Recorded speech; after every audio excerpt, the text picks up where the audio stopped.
Good day. We're going to make a smoked oyster dip that you can serve with crackers or chips or just basically whatever you want.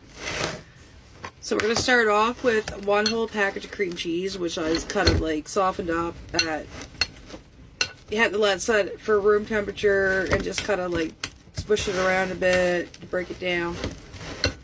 So the next thing we're going to do is we're going to take a can of smoked oysters, mostly drained.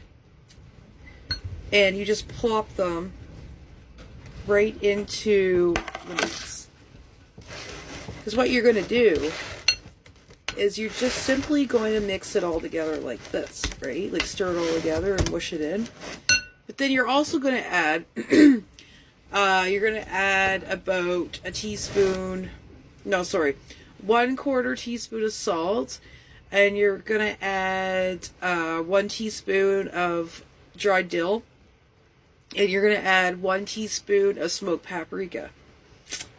And then you have to add a little bit of cracked black pepper, but I used a pepper onion powder mix that's going in instead.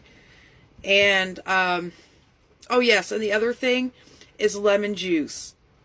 So, and with the zest of the lemon as well. I don't have either today, but I have instead that works the same. It's something called True Lemon. Each packet is worth about a lemon wedge. So I put about 2 of these in, and all it is dehydrated lemon juice. So we just sprinkle that right on top of our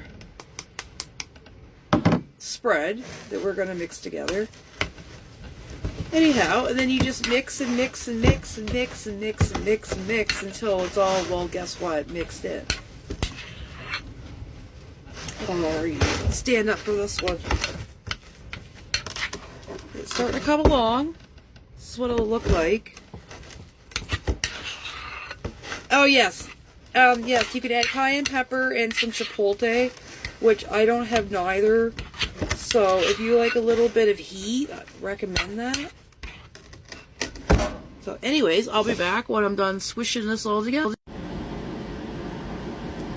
And then we get the finished product in a bowl and ready to chill in the fridge. But first we're going to do a taste test. Alright, we're going to take a plain old cracker because that's all I got right now. We're going to try this. It'd be better chilled, but... You can really taste the dill. And the lemon really comes through. Yeah, it's pretty good.